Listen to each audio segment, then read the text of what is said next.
Bayangkan, Anda adalah seorang manajer suatu perusahaan, dihadapkan dengan banyak pilihan, banyak data-data, dan diharuskan untuk mengambil suatu keputusan dalam waktu yang singkat. Salah mengambil keputusan bisa mengakibatkan kerugian besar terhadap suatu perusahaan. Tetapi, bagaimana jika ada suatu sistem yang dapat membantu seorang manajer untuk membuat keputusan terbaik? Halo teman-teman, nama saya Marlinda Tamba, jurusan Sistem Informasi semester 6. Dalam kesempatan ini, di video ini, kita akan membahas tentang suatu sistem yang dapat membantu seorang manajer untuk mengambil keputusan yang tepat, yaitu Decision Support System, atau disingkat dengan DSS. Kita akan mulai dari pengertian DSS. DSS adalah sistem berbasis komputer yang digunakan untuk membantu mengambil keputusan dalam situasi yang kompleks dan semi terstruktur. DSS tidak dapat menggantikan manusia, tetapi dapat memberikan alternatif solusi berdasarkan data-data dan analisis. DSS didukung oleh kemampuan menganalisis yang cermat berdasarkan data-data dan metodologi yang tepat. Selain itu, output DSS dapat disajikan dengan jelas dan terperinci dan bisa melibatkan multimedia, terutama grafik.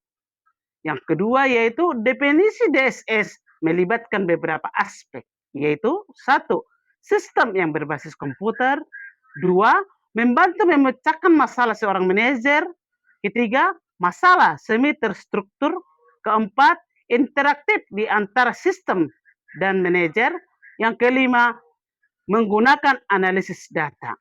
Kedua aspek terakhir yaitu interaktif di antara sistem dan manajer dan menggunakan analisis data berdasarkan aplikasi teknologi yang kemudian disebut dengan DDM, yaitu dialog, data, dan modeling. Yang ketiga, kita akan membahas tujuan DSS. DSS dapat membantu manajer dalam mengambil keputusan untuk mengelola atau menyelesaikan masalah semi struktural. Kedua, DSS dapat mendukung terhadap penilaian manajer. Yang ketiga, DSS dapat meningkatkan efektivitas dan efisiensi seorang manajer dalam mengambil keputusan. Di dalam mengambil keputusan suatu masalah, ada perbedaan pendekatan yang dilakukan seorang manajer dan komputer. Seorang manajer akan memutuskan suatu permasalahan berdasarkan kemampuan, pengalaman, ilmu, dan intuisi dirinya. Sehingga bisa dikatakan pengambilan keputusan tidak terstruktur. Sedangkan sistem komputer diciptakan dengan menggunakan metodologi tertentu, maka pengambilan keputusan bisa dikatakan sudah terstruktur. Maka untuk menjembatani jarak antara manajer dengan sistem, di dalam memecahkan suatu masalah diciptakan DSS. Oleh karena itu, sistem pengambilan keputusan DSS adalah semi terstruktur. Yang keempat, contoh sederhana DSS dalam kehidupan sehari-hari, yaitu satu, aplikasi Google Maps. Saat ingin pergi bekerja ataupun ke kampus, aplikasi ini akan membantu memilih rute terbaik berdasarkan kemacetan, jarak, dan waktu tempuh.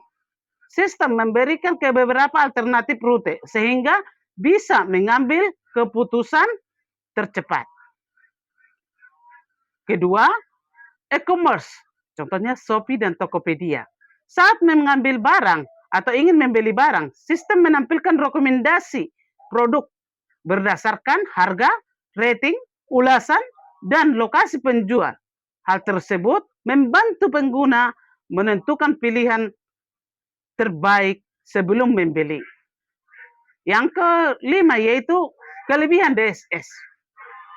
Satu, membantu mengambil keputusan lebih cepat. Dua, mengurangi kesalahan manusia. Ketiga, mampu mengolah data dalam jumlah besar. Yang selanjutnya yaitu kekurangan DSS. Kita tidak pungkiri, DSS ini juga mempunyai kekurangan, yaitu satu, bergantung pada kualitas data. Yaitu semakin bagus kualitas datanya, maka keputusan yang diambil akan semakin bagus juga. Dua, membutuhkan biaya pembangunan atau biaya pengembangan. Yang ketiga, tidak bisa sepenuhnya menggantikan keputusan manusia. Keputusan besar tidak lahir dari keberuntungan, melainkan dari kemampuan kita menyaring ribuan informasi menjadi satu tindakan yang presisi. Terima kasih.